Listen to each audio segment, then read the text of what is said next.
Just a matter of weeks ago, the Conservative Party appeared certain to win Canada's federal election. But that was before the nation's formerly friendly neighbor to the south turned hostile. Donald Trump imposed tariffs and repeatedly threatened to try to annex Canada. That upended the country's politics and injected fresh energy into the formerly flailing Liberal Party. For more on today's vote, we welcome Canadian politics expert Tari Ajadi to the program. He is an assistant professor of political science at McGill University. Thanks so much for joining us here on France 24 today. I want to start with... Thanks for having me. Yes, of course. So international coverage of the Canadian elections has really been dominated by Trump's annexation threats, the tariffs. Is the U.S.-Canada relationship the main focus for voters there as well? Certainly, it's a significant portion of the way the voters have kind of constructed their opinions. It shaped the race early on. As the race continued, people kind of drifted into talking about more domestic issues. But now President Trump's comments have reared back up. And so voters are reflecting on that as well, I'm sure. Can we say, though, that the reaction to Trump is really solely responsible for this huge resurgence of the Liberal Party? Absolutely. I mean, the Liberal Party was dead in the water until Donald Trump started making these threats. They were over 20 points behind and at one of the lowest rates in terms of polling that they'd ever been. But the crucial fact here is that the Liberal Party really seems to be the party of nationalism in Canada. And so when you start to try and foster national unity in the face of aggression from the United States, the Liberal Party becomes a viable option once again. Are you seeing, or does it seem like, that Canadians are really more engaged than they usually are in this vote? Absolutely. I mean, the energy around this election is palpable. It's all anyone can talk about. And certainly advanced polling numbers indicate that Canadians are more engaged than they've ever been before. Over 7.3 million people voted in advanced polls, which is the most in Canada's history. Obviously, the events of yesterday or Saturday night may have a dampening effect on that, the tragic events. But certainly up until this point, it's been really notable, the uptick of interest.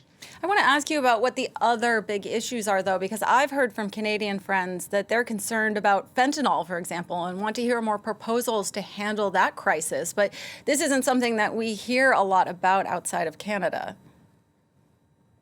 Right. So there are certainly issues that go far beyond the United States. So the toxic drug crisis is one major challenge that is facing Canadians, the cost of living, the cost of housing, particularly, and also Canada's kind of commitments to addressing climate change and the ways that we might navigate that in the face of trying to diversify our trading assets and exploit our many natural resources that exist across the country. And so how we do that, how we go about addressing that, has been the subject of some debate and discussion, but ultimately this election has really been a leader-focused election, and that leader focus is really about navigating this relationship with the United States.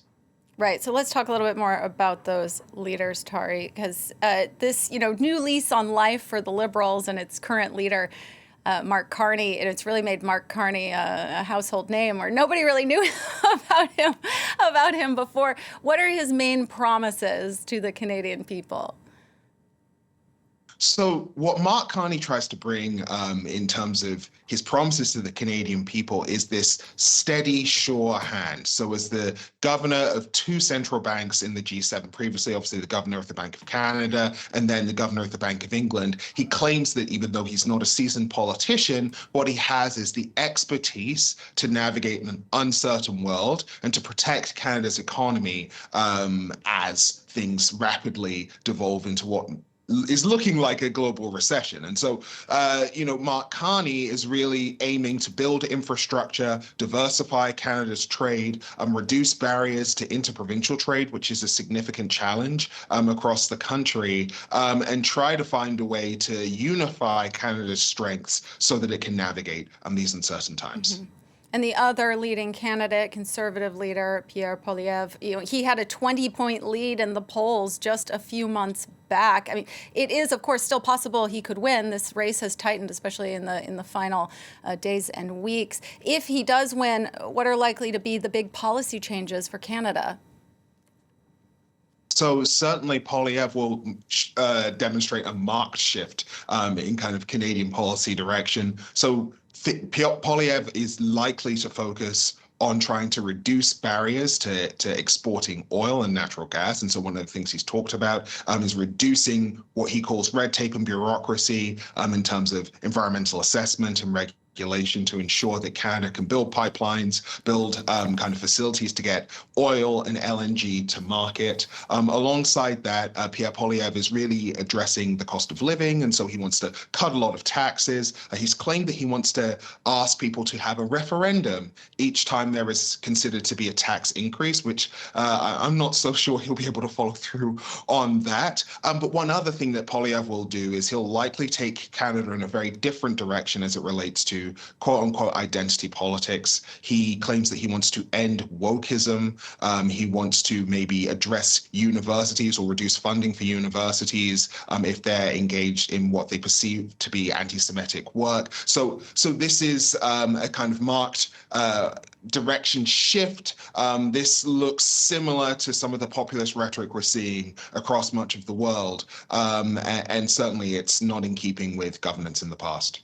Yeah, it sounds a little bit similar to a certain neighbor from the South as well. Tari Ajadi, assistant professor of political science at McGill University. Thank you so much for helping us understand the stakes here. Appreciate it. Thank you.